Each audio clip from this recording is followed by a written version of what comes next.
Fala, queridos amigos, tudo bem? Hoje nós vamos demonstrar aqui, há muitos pedidos, um pouco da montagem de um circuito de ventilação mecânica. Nós sabemos que não é de competência da enfermagem, de acordo com a resolução que nós temos, mas em muitas grandes realidades isso é uma verdade. Então a gente precisa conhecer um pouco dos materiais e por que eles estão ali. Então vocês olhando aqui o circuito, esse aqui é um circuito. Eu acabei de abrir, nós iremos montar o ventilador desse ventilador mecânico, que é o Dixtal. Isso. E aí a primeira coisa que a gente vai fazer é separar os materiais. Então, se você puder observar aqui, nós temos 1, 2, 3, 4, 5, nós chamamos de traqueias. Essas são as traqueias maiores e umas traqueias medianas. Na verdade, ainda deveria ter, essa quinta aqui deveria ser um pouco menor, mas tudo bem, o que não vai atrapalhar em nada a ventilação mecânica. Além desses materiais, vão vir esses outros dispositivos aqui, que vai nos auxiliar para a gente conectar entre uma traqueia e outra.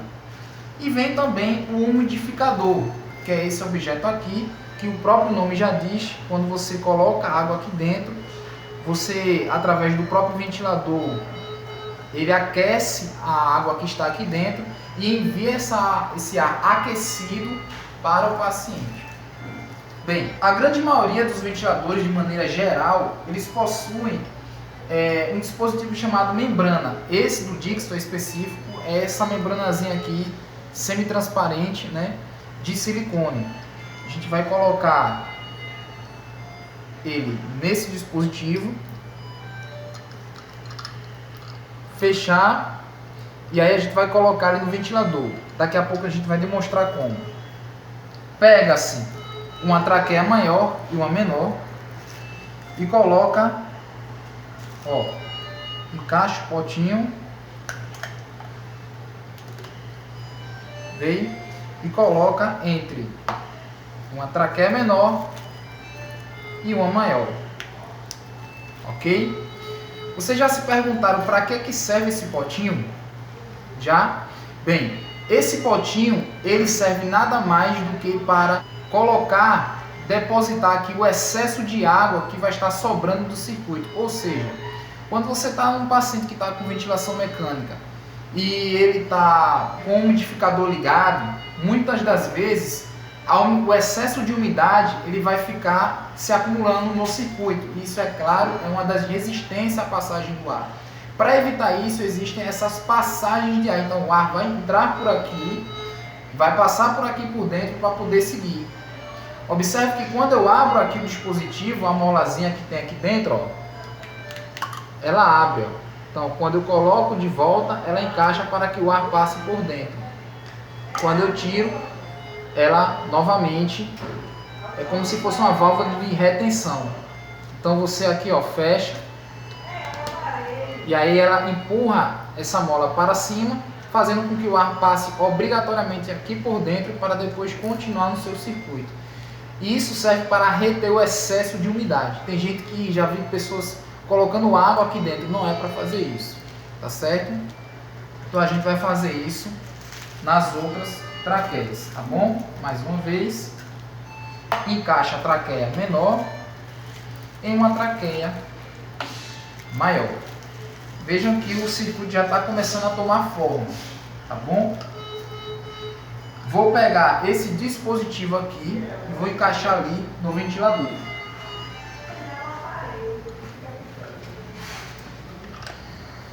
Continuando aqui, então nós encaixamos aqui na válvula expiratória. Não tem muito erro, porque você vai rosquear aqui, é o único lugar do ventilador que tem essa rosca. E aí quando nós acabamos de colocar aqui, o que é que a gente vai fazer? Vamos colocar o umidificador. Você vê que aqui é o aparelho que aquece o umidificador, tá certo? Então ele será encaixado, certo? O umidificador será encaixado aqui e quando a gente utilizar o umidificador, esse aparelho que tem uma chapa de metal aqui vai aquecer a água que vai ser colocada aqui dentro e aí a gente vai poder mandar esse ar umidificado. Vamos pegar agora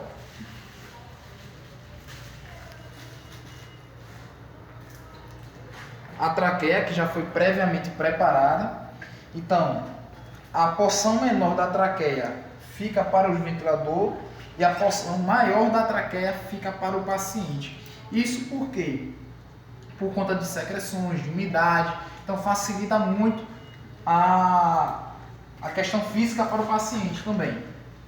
A gente vai encaixar uma válvula na saída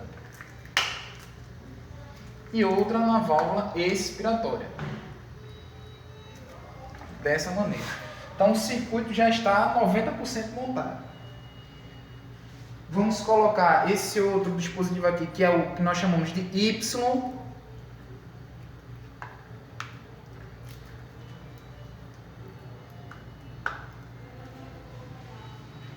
E aí, aqui vai ser encaixado o filtro e o filtro no tubo do paciente, tá certo? Bem, mas e o umidificador? Onde é que ele entra aí nessa história? Bem, nós temos aqui que poderíamos fazer da seguinte forma, tá certo? A saída do paciente vai ser a saída do umidificador. Então você colocaria aqui. Então seria exatamente dessa forma. Saída do paciente para o umidificador e do umidificador para o paciente.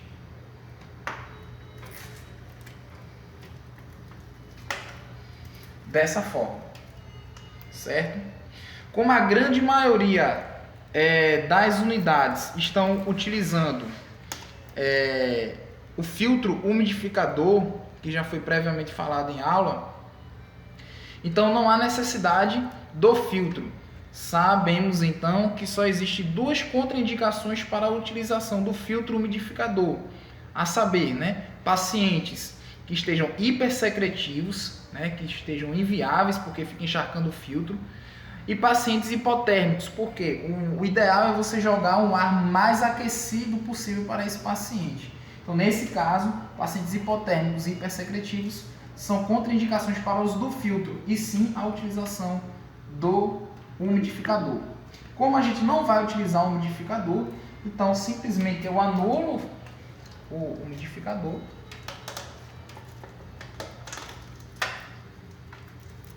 e coloco apenas na saída do paciente, fazendo com que haja uma ligação direta sem a utilização do filtro. E aí está pronto o circuito. Só complementando essa aula de ventilação, montagem de circuito de ventilação mecânica, vejam que esse outro aparelho aqui, ele é todo touchscreen, tá certo? Mas falando sobre, olha aqui, ó, o umidificador, estão vendo como é diferente? E aí você tem aqui, ó, um filtro, tá certo? Esse daí, ok? E aí você tem as duas traqueias, olha, é o mesmo circuito, estão vendo? Então você tem aqueles copinhos, ó, correto? Os copinhos de coletagem de dreno, e aí vai até o tubo do paciente. Eu só não vou mostrar, é claro, tá certo? Você pode ver aí, ó, o filtro hidroscópico, ok? Então, como ele está usando um filtro hidroscópico, então não precisa desse filtro aqui estar com água, beleza? Queridos, agora nós vamos entender um pouco aqui sobre as funcionalidades do aparelho de ventilação mecânica. Esse aqui você tem as modalidades ventilatórias, VCV, assisto controlado, PCV, que é por pressão controlada, aqui é por volume controlado, por pressão controlada, CPAP, o PSV, que é uma modalidade mais utilizada quando se quer desmamar o paciente, e algumas combinações, tá certo? A gente não vai se ater muito a isso não, para não perdermos muito tempo.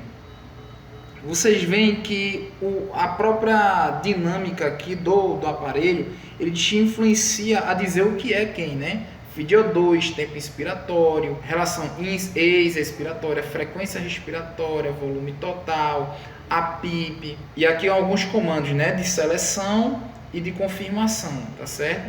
Alguns gráficos do monitor que a gente vai também observar, e as formas de onda também. E do lado direito vocês observam aqui que tem, por exemplo, os alarmes, né? E aí esses sinais aqui irão ficar piscando caso essas situações aqui se apresentarem. Então, por exemplo, bateria baixa, se a bateria não estiver ligada, estiver baixa, ele vai ficar piscando e alarmando.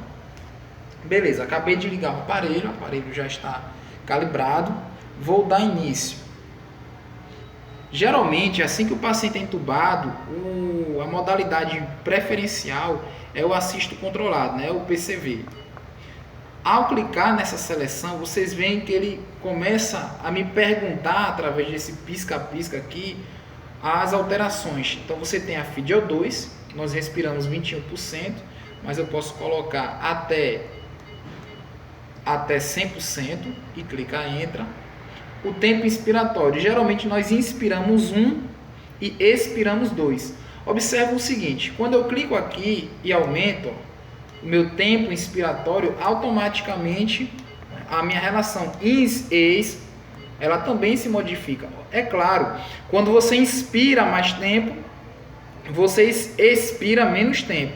Quando você inspira menos tempo, você expira mais tempo.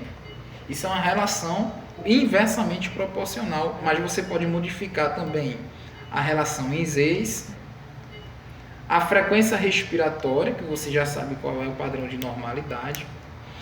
Esse item aqui não está habilitado, porque isso aqui é quando eu entro no volume controlado, mas eu tenho aqui, ó, a sensibilidade. A sensibilidade é o valor que o paciente determina, mais ou menos. Tipo assim, quanto maior for a sensibilidade do paciente, quanto maior eu colocar isso aqui, qualquer coisinha o ventilador vai estar mandando. Por outro lado, quanto menor for essa sensibilidade, mais esforço o paciente terá que fazer para o ventilador mandar. Então, padrão fisiológico é 2. Então, queridos, finalizando, nós já mexemos aqui na FiO2, que vocês já sabem que é a quantidade de oxigênio que o paciente vai receber, misturado com o ar comprimido. Então, eu posso mandar até 100% do oxigênio para esse paciente. Lembrando que quanto maior for a quantidade de oxigênio, mais deletério também será para as células, né? Porque o excesso de oxigênio oxida as células também. O tempo expiratório, nós já vimos, a relação ins-ex, ou seja, inspira 1 e expira 2. A frequência respiratória aqui que você também manipula. A sensibilidade desse paciente, que o fisiológico é 2. A PIP, que normal é entre 5 e 6. A pressão sobre PIP, que é a pressão que eu mando durante a inspiração, ela geralmente vai rondar em torno de 15, 20, 30, vai depender de cada paciente, do cálculo que o fisioterapeuta irá realizar, tá certo? Para aquele paciente, do peso. Tá pronto, ele já está me perguntando se os valores estão aceitos, eu clico em Entra, e aí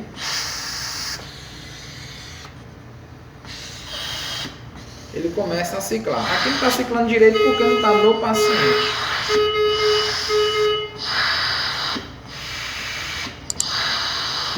Ok?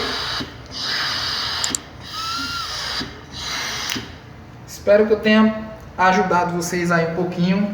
Forte abraço e até a próxima.